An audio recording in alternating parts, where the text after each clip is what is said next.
5, 1 e 2. Versículo 1, versículo 2 diz assim: sede, pois, imitadores de Deus, como filhos amados, e andai em amor, como também Cristo nos amou, e se entregou a si mesmo por nós, como oferta e sacrifício a Deus, em aroma suave. Assim diz a palavra do Senhor. A igreja pode sentar em nome de Jesus, né? Então, o texto, ele é bem objetivo, mas muito abrangente, né? Ele é um texto pequeno, porém muito abrangente. Nós não vamos esgotá-lo, mas vamos tratar de algumas coisas que ele nos permite aqui pela interpretação dele. Fala aqui, eu quero trabalhar o tema nessa noite com vocês, sendo aroma suave, amém? Sendo aroma suave é quem? Aroma suave para quem? A Deus, sendo aroma suave. Então, fala aqui sobre imitadores, filhos e amados de Deus, né? Versículo 1: sede, pois, imitadores de Deus, como filhos amados. Nós queremos ser imitadores de Deus. É um desafio isso. É um desafio isso. Para eu ter uma entrega total, para receber total de Deus, eu tenho que ser imitador de Deus, né? Isso falado parece simples, mas experimentar isso na nossa vida cotidiana é um desafio. É um desafio. Olhando para nós, cada um olhando para si, como eu vou ser imitador de Deus? Como eu vou imitar a Deus? Então, o convite de uma vida de entrega total a Deus é de ser um imitador de Deus. Já que ele nos fez a sua imagem e semelhança, e pelo pecado nos afastamos dela, ele fala: volta para mim agora e sede meus imitadores. Então, é um caminho de volta, de certa forma, muito extenso, né? Porque quem está perdido nas trevas está muito longe da luz. Então, como é que eu vou ser imitador do que é perfeito se eu estou tão distante do que é perfeito, né? E não precisa muita coisa para estarmos distantes do que é perfeito, né? Não precisa muita coisa para estarmos distantes do que é perfeito. Como devemos ser imitadores de Deus? Andando em amor como Cristo, a ponto de se entregar em sacrifício em nosso lugar. Olha como é que Cristo imitou a Deus, conseguiu ser igual a Deus. Ele não é criado em Deus como nós fomos criados por Deus. Nós fomos criados por Deus. Ele é gerado em Deus. Então ele é Deus com Deus, gerado em Deus. Ele vem e se afasta, entre aspas, né? Para ser aproximado do pecado, ele tem que se afastar de Deus, do Pai, né? Para poder se encostar nas trevas, ele tem que se afastar da luz.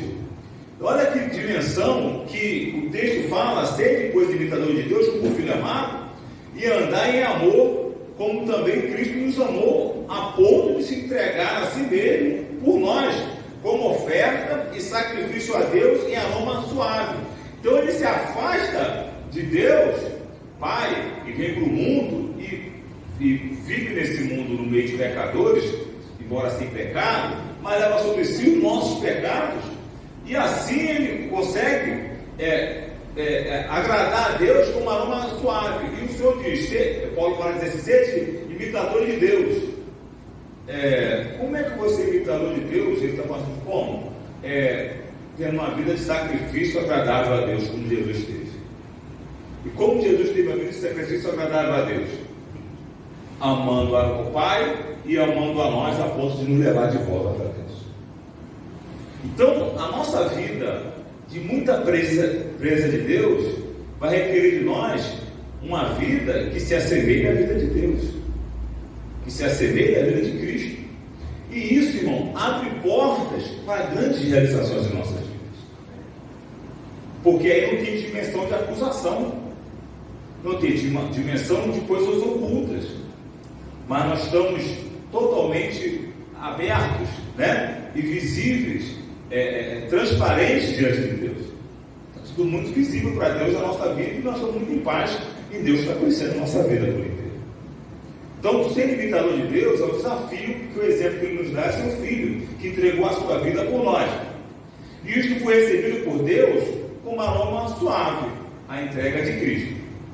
Aroma suave como algo que, diante da vida distante de Deus, destruída pelos pecados, né? A obra do Filho foi algo maravilhoso, assim, muitíssimo agradável ao Pai. Por quê? Porque Ele conseguiu, Jesus conseguiu ir lá nas trevas, encontrar conosco e nos levar para o Pai. E isso foi muito agradável a Deus. E isso subiu com um aroma agradável a Deus. Esse distanciamento dele a encontrar conosco nas trevas e nos levar para o Pai. Isso foi agradável a Deus. Ele fala assim: sejam imitadores de Deus como Cristo. E aí, interessante é que, desde o Antigo Testamento, Deus revelava através do sacrifício. É importante entender essa base. Através do sacrifício do Antigo Testamento, lá em Levítico, capítulo 1, capítulo 2, capítulo 3, capítulo 4, capítulo 5, capítulo 6, o Senhor vai desenhar, vai demonstrar para nós uma sombra do que Jesus veio fazer agora. No capítulo 1 de Levítico, do versículo 1 ao versículo 17, depois se você quiser anotar, depois se você quiser acompanhar, fala do sacrifício de Cristo, que são 5 tipos de sacrifício ou oferta, que Cristo representou ao morrer em nosso lugar. 5. Primeiro é o holocausto. O que é o holocausto? O holocausto é um cordeiro sem mancha e sem mácula. Então Jesus se apresenta como um cordeiro sem mancha e sem mácula. Então ele se apresenta como um cordeiro perfeito do sacrifício. Olha como é que isso sobe com um aroma agradável a Deus. E o versículo lá, se você depois for ver os versículos, vai dizer, do versículo 1 ao versículo 17 do Levítico 1, que serviu como um aroma agradável a Deus esse sacrifício, porque foi um holocausto perfeito, ele não tinha pecado. Segundo o sacrifício que era feito no Antigo Testamento, que era no capítulo 2 de Levítico, que Jesus também representou, é uma oferta de manjares. Então, essa oferta de manjares é como se era oferecido quando o sacerdote ia ser consagrado. Então, é um sinal de submissão. É um sinal de submissão, de devoção de Cristo a Deus, se submetendo ao sacrifício, se submetendo ao chamado. Então, um sinal de submissão. Então, ele se coloca como submisso ao chamado do Pai, e como um cordeiro mudo, né, ali manso, ele se coloca como submisso. Então, primeiro é o holocausto, depois o sacrifício de manjar, Levítico 2, versículo 1 ao 17. Isso agradou a Deus, porque ele se colocou como submisso. O terceiro sacrifício está em Levítico 3, é muito fácil, né? 1, 2, 3, né? Bem pedagógico. Levítico 3 vai falar também, Levítico 2 é de 1 a 16, mas Levítico 3 é de 1 a 17, vai falar do terceiro sacrifício, que também subiu com uma aroma agradável a Deus, que é um sacrifício que é de ofertas pacíficas, né? Oferta pacífica, ou seja, foi um sacrifício de restauração do perdão, da paz. Ou seja, o sacrifício era feito com um direcionamento de perdoar ofertas por pecado por ignorância, perdoar culpas. Esse é o sacrifício feito lá com os sacerdotes. E Jesus, quando vai e morre no nosso lugar, ele também se apresenta como esse sacrifício. No capítulo 3, capítulo 3, uma série de Levítico, como aquele que ele se oferece e como perdão pelos nossos pecados, para fazer ligação de nós com o Pai. Então o sacerdote fazia essa ligação ali com o cordeiro ali, e é interessante que nesse terceiro sacrifício era possível fazer tanto com um macho como um animal fêmea. No primeiro sacrifício holocausto, não, só com o animal macho. Mas no terceiro, já de ligação, interessante, né? De perdão pelos pecados, de ligar o ser humano pecador a Deus, uma vida santa, já servia tanto o animal sem defeito macho, como o animal sem defeito fêmea. Então é a questão da inclusão, né? É muito interessante, porque Jesus é a ideia da inclusão. É perdão de pecado de todos, né? De todos. Então esses 3 sacrifícios, do capítulo 1 ao capítulo 3 de Levítico, você vai ler lá, que vai dizer que subiram com um aroma agradável a Deus. Só que aconteceram 2 outros sacrifícios, que eram 5 sacrifícios, que esses outros eram como oferta, eram algo como repulsivo diante de Deus. E não diz que era aroma agradável. Mas Jesus também na cruz, ao morrer na cruz, também visitou esses 2 sacrifícios, que era o sacrifício pelo pecado, porque o pecado causa separação entre o homem e Deus. Então não diz que foi como aroma agradável, né? É um sacrifício pelo pecado, pecado seja por ignorância, seja pecado pela culpa, seja pecado do sacerdote, da comunidade, seja pecado oculto, vai lá dizer o texto, a partir do capítulo 4 fala isso em Levítico, seja pecado coletivo que a comunidade tinha acesso. Todo esse pecado era sacrifício pelo pecado, que era repulsivo ao Senhor. Quando Jesus sofre por esse pecado, mas vai dizer que não fala que é agradável a Deus, porque aquele momento é que fala que Jesus está na cruz e fala: Deus meu, porque me desamparaste. Por quê? Porque é o momento que havia o pecado do ser humano causando ali essa dificuldade, Jesus morrendo como um maldito. Então isso, depois da morte de Cristo na cruz, da obra completa, foi tudo muito agradável diante de Deus. Mas não falam que de Levítico 4, nem Levítico 5, nem Levítico 6, que esse sacrifício, essas ofertas, foram agradáveis, subiu como um aroma agradável a Deus. Tanto o quarto, que era o sacrifício pelo pecado, como o quinto, que era o sacrifício pelo sacrilégio. O que é? Pecados acontecidos no meio da igreja, do templo, né? Do povo de Deus. Então era pecado pelo sacrilégio. E aí havia oferta também, que nesse meio era pecado voluntário, pessoas sabendo que estava pecando. Então esse pecado do sacrilégio também não era agradável a Deus. E Jesus, quando morre na cruz e ressuscita no terceiro dia, e aí é levado aos céus, o sacrifício dele foi aceito, né? A justiça dele foi imputada a cada um de nós, porque sua obra foi perfeita. Só que os 3 primeiros eram aroma agradável a Deus, mas pelo pecado e pelo sacrilégio não era aroma agradável a Deus. Então, para você ter uma ideia, como é que o pecado não tem parte com Deus. Então, se nós queremos nos apresentar diante de Deus como alguém que está entregando a vida completa a Deus, não pode nem pensar em pecado. Não pode fazer parte da nossa vida pecado, porque elimina a nossa possibilidade de sermos homens e mulheres hiper, mega, super abençoados por Deus. Então o pecado não pode fazer parte da nossa vida. O pecado não pode fazer parte da nossa vida. Então, a obra completa de Cristo foi agradável a Deus. E o Senhor nos convida a sermos seus imitadores. Mas para isso teremos de nos afastar urgentemente das coisas repulsivas a Ele. Vamos ter que nos afastar. Aí vai aqui no versículo 3 de Efésios 5, que a gente leu na introdução. Deixei os textos bíblicos para você poder anotar. Mas voltando aqui para Efésios 5, a partir do versículo 1 de novo: sede, pois, imitadores de Deus como filhos amados, e andai em amor, como também Cristo nos amou, e se entregou a si mesmo por nós como oferta e sacrifício a Deus em aroma suave. Aí vai no versículo 3: mas a impudicícia e toda sorte de impurezas ou cobiça nem sequer se nomeia entre vós. Então assim, não matarás, né? Não adulterarás, não roubarás, é algo muito claro para a gente, né?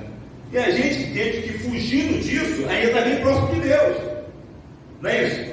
Então quando fala, é interessante quando fala aqui do sacrifício de Cristo, Paulo vai dizer, e eu trago esse exemplo do Levítico sobre o sacrifício que está dizendo, Paulo vai trabalhar, e essa dimensão não está nem aí. Ele vai falar isso bem depois.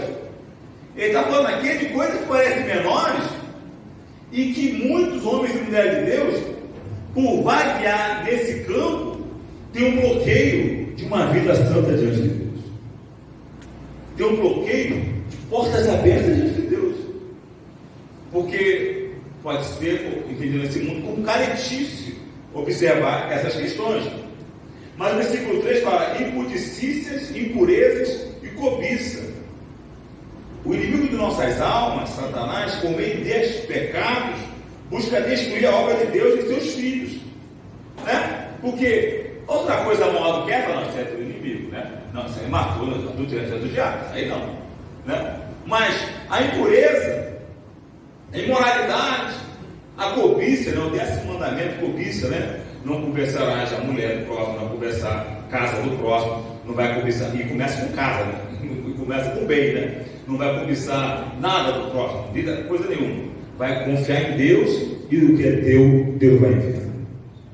Né? Mas esse princípio são coisas que, não, mas isso não é nada não. Mas Paulo, diante dessa obra do sacrifício de Cristo, ele vai pontuar isso. Essa dimensão de coisas que é uma linguagem imoral, que é uma linguagem da lascívia, que é a linguagem que atrapalha uma vida santa diante de Deus. E o Espírito é o quê? Santo. O Espírito é santo. A coisa é tão forte, que Jesus não vai falar, ouviste que foi dito ao antigo, não adulterarás. Né? Aí ele fala assim, tu vê como é que é o sacrifício de Cristo. Não, como Jesus fala assim, não adulterarás não. Se olhar com cobiça, já pecou.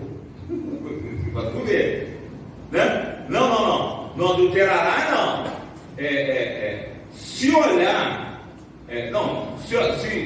se adulterar, vai ser, se for adúltero, vai ser julgado, vai sofrer, né?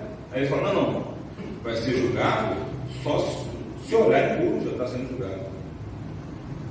Quer dizer, ele trouxe um padrão mais alto. Então, assim, eu posso me sentir, irmão, cheio do Espírito Santo, cheio de Deus. Você pode se sentir cheio do Espírito Santo, cheio de Deus. Ou você pode se sentir uma pessoa abençoada por Deus. Mas se você quer entrega total e vitória total, essas coisas não podem terminar na nossa vida. Aí são... Porque Jesus observou essas coisas.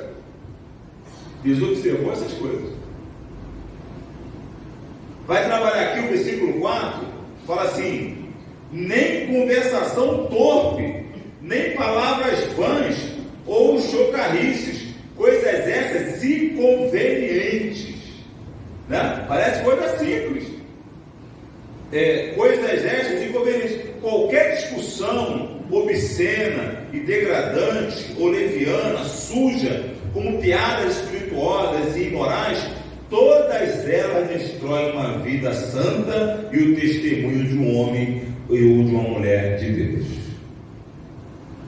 Eu sei que você deve ter amigos cristãos, colegas de trabalho, amigos de grupo, né? Eu mesmo tenho vários, né? Mas o que eu já saí de grupo, já falei isso. Eu já saí de grupo. Até com muita liderança.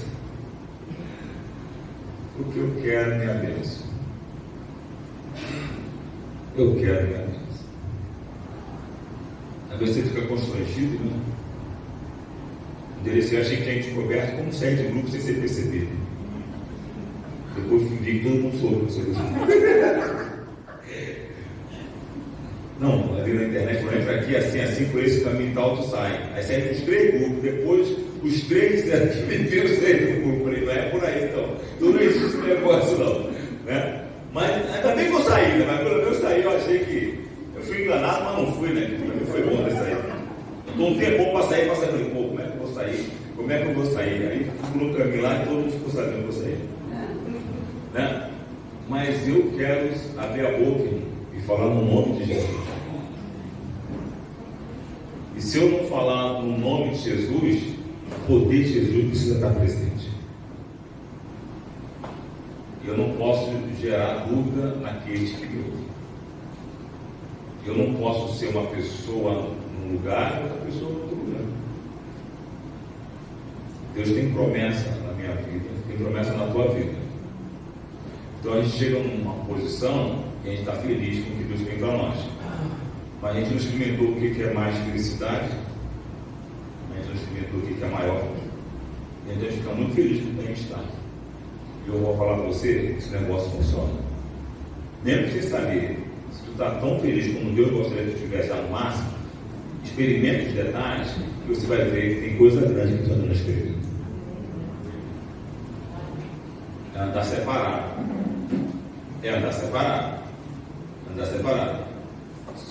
Todas essas coisas destroem uma vida santa e o testemunho de um homem ou de uma mulher de Deus. Todos estes devem ser confessados e abandonados, substituídos por expressão pública e notória de uma vida que tem o Espírito Santo da salvação. Entregamento totalmente a Deus. Versículo 5 fala assim: sabei, pois, isto, nenhum incontinente, isso é muito forte, ou impuro, ou avarento é aquela que chegou a muito, né? Não é isso? E ser avarento é o que? Ser o quê? É ser o quê? Idólatra. Nenhuma dessas pessoas tem herança.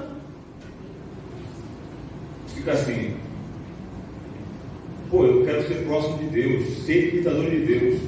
Com essas coisas aqui, eu não estou parecendo com Deus como gostaria de parecer, como não estou nem no reino de Deus. A pessoa deve estar preocupada de que eu preciso melhorar a vida cristã. Na verdade, ela ainda não é nem cristã. Fala, nenhuma das pessoas tem herança no reino de Cristo e de Deus. E vai dizer: saber isto, Deus nunca tolera o pecado, o qual não tem lugar algum em seu reino. Repusa, né? Tem aquela repulsa, né? Da morte de Cristo. Não foi quando sabe que isso era feito no Antigo Testamento, não era aroma agradável. E Cristo morre e nos dá a salvação. E aí eu vou para aquele lado que é a repulsa de Deus. Se eu quero que a minha oração, que a minha vida se torne um aroma agradável a Deus, eu não posso ter coisas na minha vida que servem como repulsa diante de Deus. Confio comigo. Se as coisas forem repugnantes para Deus. Deus nunca tolera o pecado, o qual não tem lugar algum em seu reino. É repulsa contra o pecado. E nem pessoa cujo padrão de vida seja o de imoralidade, impureza e cobiças habituais, entrará em seu reino, pois tal pessoa não é salva, não está no reino de Deus.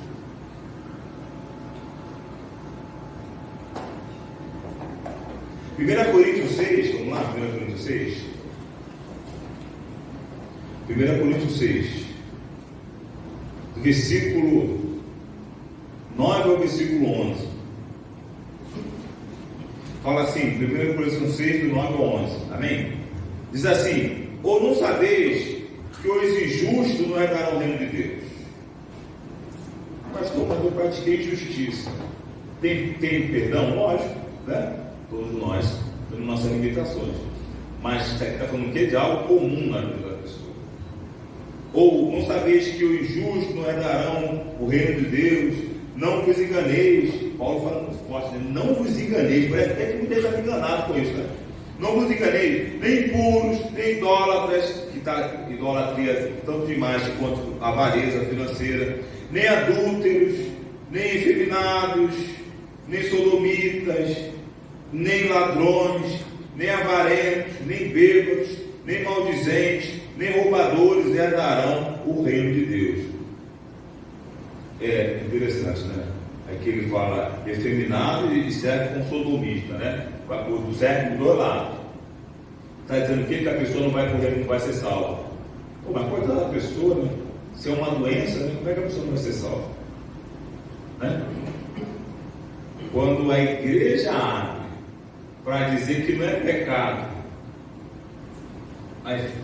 a homossexualidade, ela está dizendo que aquilo ali não é pecado, mas o texto está claro. E com amor e muito carinho, para as vidas serem salvas, nós precisamos comunicar isso para as pessoas que estão afeminadas. Só com muito amor e carinho, para ela poder receber, ainda que ela não queira saber, ainda que ela não queira receber a tua voz, quando ela ouvir a tua voz, ela receber isso com amor.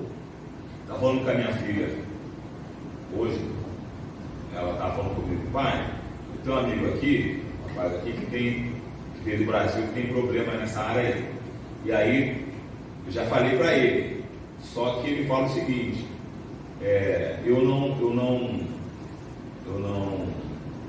você não pode falar isso para mim, porque isso é na tua religião. Falou para ela: isso é na tua religião. Aí eu perguntei: e qual é a religião dele? Eu não perguntei, acho que não tem nenhuma não. Eu perguntei: qual é a religião dele? Porque quero saber se é a religião dele, o que pensam lá, né? Porque dependendo da religião, também é proibido. Mas pode ser que seja uma religião que não tem nada escrito e que eles fazem o que quiser lá. Mas ela falou: não tem religião não. Mas ele estava com a amiga dele, com um outro amigo dele lá, e aí o amigo falou um negócio dele e falou assim: ó, eu tenho uma amiga, aí ele falou referente a mim, pai. Eu tenho uma amiga, nesse caso era a Jéssica, que fala que mentira é pecado, que isso, aquilo, outro é pecado, isso, aquilo, quer dizer, não foi contra a fala de homossexualidade contra ele. O cara aprontou alguma coisa que ele usou a fala da Jéssica para exortá-lo. Quer dizer, usou a Bíblia para exortar alguém quando é conveniente. Mas quando é sobre si, fala que não é minha religião não. Então assim, a Bíblia, irmão, não é para usar só quando a gente quer não. Né? Quando é conveniente não. A Bíblia aqui vai passar aqui fininho por nós para trabalhar a santificação em nossa vida. Santificação. E nós queremos santificação. Irmão, eu tenho sede de Deus, eu tenho fome de Deus, amém? Você tem sede de Deus. Se você tem sede ou fome de Deus, você, para ser aproximar mais de Deus, vai ter que deixar algumas coisas para trás. Você vai ter que deixar coisas para trás. E coisas grandes e coisas pequenas. E coisas pequenas.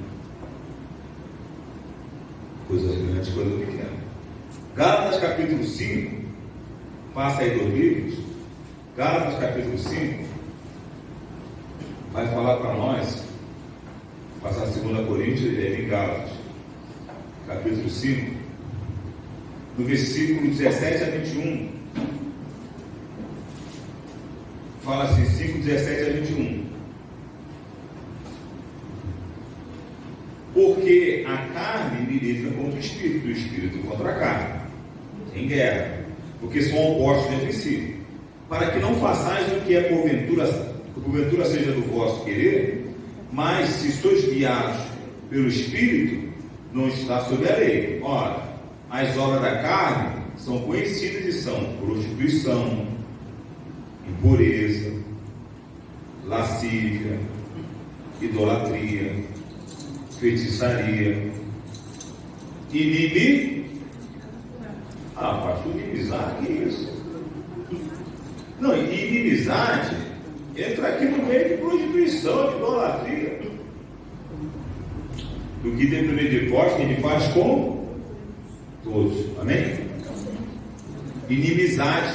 Quando eu li isso aqui e você se achar um desses, ou pensar em alguém que você conhece que está um desses, você pensa o seguinte: não precisa estar em todos não, né? Só um só. Não, porque a pessoa diz: caramba, eu estou livre disso aí, caramba, esse pacote todo aqui, ainda bem que eu não estou pesado assim. Né? A pessoa leva, a gente é meio, né? Então eu só para entender o seguinte: os adúlteros herdarão o reino de Deus, os feiticeiros herdarão o reino de Deus, então já sabe, o homem efeminado herdarão o reino de Deus, então já sabe o quê? Que um ponto desse aqui só já resolve, amém? É lamentável, mas é uma verdade. Inimizades, porfias, ciúmes, iras, discórdias, dissensões, facções, invejas, bebedices, glutonarias e coisas semelhantes a esta, a respeito das quais eu vos declaro, como já outrora, ele repete, né? Vos preveni antes, que não herdarão o reino de Deus os que tais coisas praticam.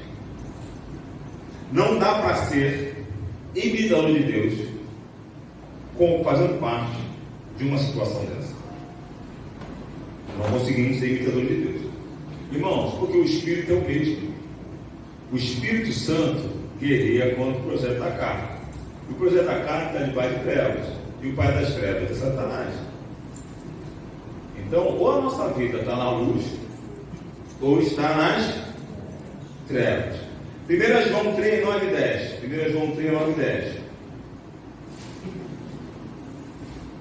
Irmão, não sei o que os outros pregadores vão falar aqui não, mas eu quero que vocês estejam preparados para ser muito abençoados em nome de Jesus.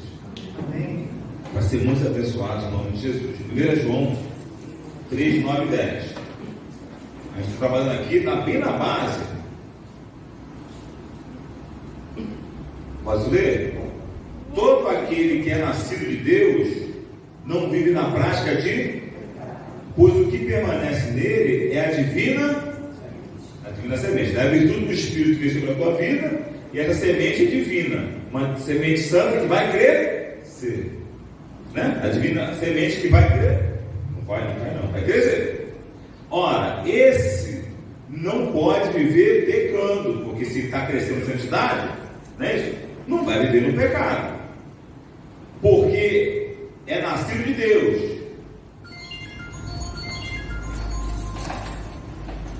Firmou.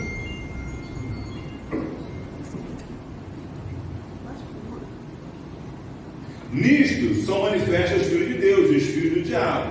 Todo aquele que não pratica a justiça, não faz o que o Senhor nos orienta, não procede de Deus, nem aquele que não ama a seu irmão. Versículo 6, irmão, voltando lá para a gente poder encerrar. Versículo 6 de Efésios. Versículo 6.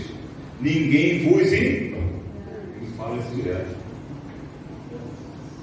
Com palavras vãs, porque por essas coisas vem a ira de Deus sobre os filhos da desobediência.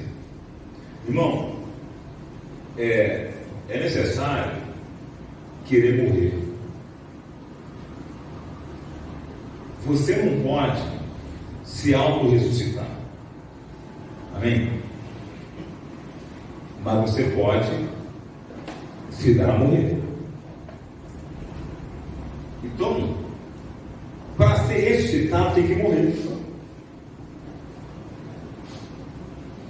Quando a gente entende que a nossa entrega a Cristo é como um sacrifício vivo, quer dizer, eu estou vivo aqui, mas eu já entreguei minha vida como um sacrifício. Então, o sacrifício vai subir como um aroma agradável a Deus. Então, se eu quero que minha vida suba como um sacrifício agradável a Deus, qualquer pecado é repulsivo a Deus. Jesus já nos deu a vitória sobre tudo que era repulsivo a Deus, que estava na nossa vida. Jesus já nos deu a vitória. Então, eu preciso morrer para viver para Cristo. Mas viver para Cristo não vai depender de mim, vai depender de Cristo. Mas eu tenho que querer morrer. Eu tenho que abrir mão de coisas. Você não pode se auto-ressuscitar, mas você pode entregar sua vida para morrer. Senhor, Paulo falava, né? Chegava a esbofetear o próprio corpo, porque a nossa vontade é uma coisa. Paulo dizia: o bem que eu quero fazer, isso eu não faço. O mal que eu não quero, esse sim faço. Miserável ser humano que sou. Quem me livrará do peso desse sofrimento? Quem me livrará? Então, a gente tem que olhar para, nós temos que olhar para assim: eu preciso. Eu tenho que morrer para isso. Eu tenho que morrer para aquilo. Não vai se auto-flagelar, como era a tradição no passado. Mas o Paulo dá exemplo de auto-esbofetear, porque não é possível, né? Lutero, vai ver o filho de Lutero, ele mesmo se maltratando. Por quê? Ele queria fazer uma coisa para Deus e não conseguia fazer. Agora, eu vou encerrar falando sobre isso. Entenda uma coisa: você peca, nós pecamos, nós não queremos pecar, mas nós pecamos. E se nós dividimos a dispersão em quatro momentos, se olhar a dispersão em 4 momentos, presta atenção no que eu vou te falar. A ação da graça de Deus não está só no Novo Testamento. A ação da graça de Deus com Cristo está desde a criação do mundo. Se pensarmos na dispersão desde a criação do mundo, desde a criação de Adão, 4 momentos, até Abraão, se vê a ação da graça. O Senhor falou que Adão, se pecares, se comer da árvore do conhecimento do bem e do mal, se for desobediente, no dia que comer, tu vai morrer. No dia que, quer dizer, ele morreu, pode ter morrido espiritualmente ali, embora que ele não diga isso, né? Mas fisicamente morreu 1000 anos depois. Porque um dia para o Senhor é como 1000 anos, 1000 anos é como um dia. Então a graça de Deus permitiu ele gerar filhos, né? Até o filho lá matou lá, Caim matou Abel e tal, depois veio 7, e a descendência de 7, que é a descendência judaica, que é de 100 filhos de Noé, né? Mas assim, até Abraão, a ação da graça, veio Noé, o Senhor permitiu, não acabou com a humanidade, né? Não acabou ali com Adão e falar, não, tu não dá para nada, não sai daqui da minha filha. Não! Ele permitiu que ele tivesse um filho 7, que gerasse gerações, que até viesse Noé, que deu um dilúvio, acabou com, mas ficou uma família lá. Por quê? Porque a ação da salvação pela graça de Deus. Certamente não era pecador, certamente o filho não era pecador, mas o Senhor é gracioso. Gracioso, então não desistiu da criação. E aí veio Abraão. Abraão, possivelmente, um astrônomo, né, que ficava observando as estrelas e tal, ouviu Deus falar com ele. Quer dizer, pelo visto estava buscando Deus, estava olhando para as coisas celestiais, para as coisas da criação. E Deus viu naquele coração ali uma pessoa que ele chamou aquela pessoa ali, e pela obra da graça, né, de uma família de um povo ímpio, Ur de Caldeus, povo pagão, mas resgatou ali, e esse homem, pela fé, né, isso teve Abraão, Isaac e Jacó, e uma descendência de um povo que de Abraão até Moisés, que é outra dispensação, também é ação da graça de Deus. Porque o povo estava perdido no Egito lá, massacrado, porque era pecador e estava voltando. E o Senhor, pela sua graça, foi resgatar o povo através de Moisés. É tudo graça, merecimento nenhum. Não é isso tudo errado. E o Senhor com a sua ação de graça, porque lá em Levítico já estava mostrando o que ia acontecer lá na frente quando o cordeiro viesse. Era só sombra do que viria depois. Mas estava mostrando que o homem continuava no pecado, no erro, algo que era repulsivo a Deus, mas o Senhor continuava lá, o sacerdote, o sacrifício, até a vida de Cristo. Aí Moisés, na ação de graça maravilhosa ali, resgata aquele povo ali pela graça. Estou vendo o sofrimento do meu povo. Moisés vai lá, tira meu povo de lá daquela situação lá, com sinais e maravilhas. O povo que só aprontava, e foi muito deserto aprontando. Mas o Senhor é gracioso. O Senhor é gracioso. E vai da terra do povo, né? E sinais de maravilha, nuvem de glória, de fogo. E é um Senhor maravilhoso. Um povo que não buscava por ele. Nem Moisés queria ir com ele, né? Teve que fazer um movimento na bandeira para Moisés poder ir com ele. E ainda assim ele insiste no povo que não estava buscando o Senhor. Aí depois de Moisés, vem a quarta dispensação que vem Jesus. Aí Jesus vem, olha essa obra maravilhosa pela graça. Que ele transforma todo o trabalho de Levítico numa obra da vida dele ali, para nos salvar pela graça. Aí vem o momento da pregação do Evangelho, que é a ação de graça em nosso favor. Então, se o Senhor já pela graça, que se apresenta a nós sem nós nem buscarmos, né? Ele se apresenta lá por uma graça para nos resgatar. Imagine se nós buscarmos ao Senhor. Você consegue entender isso? Se por uma ação da graça, de geração em geração, ele vem atrás de nós, imagine nós buscando ao Senhor. Já parou para pensar nisso? Já parou para que quer você entregar? Se eu quero me entregar completamente, Senhor, mas eu tenho dificuldade. Ele sabe que tem dificuldade. Tanto é que o perdão na Levítico também era de pecado voluntário. O cara sabia que estava cometendo. Então, assim, nós temos vários. Mas o Senhor está vendo que nós estamos buscando. O Senhor me ajuda. E reconhecer a dependência, isso é o coração de Deus, irmão. Eu conheço que preciso, Senhor. Muda isso na minha vida, me ajuda naquilo, Senhor. Eu não quero continuar assim, minha vida tem que ser diferente na minha casa, na minha família, na minha vida espiritual. Eu quero render fruto no teu reino. Eu quero glorificar o nome do Senhor com a minha vida, Senhor. Mas muda a minha vida, muda meu ser, transforma meu ser. Eu quero fazer mal, não deixou claro. O bem que eu quero fazer, eu não consigo fazer. O mal, não consigo. Quem me livrará? Jesus me livra, irmão. Jesus me livra. Eu tenho que me entregar, Senhor, me ajuda. Não é para, não está difícil, vou ficar por aqui mesmo, não está difícil, eu vou continuar assim mesmo, está difícil. Não, porque Ele quer que nós o busquemos.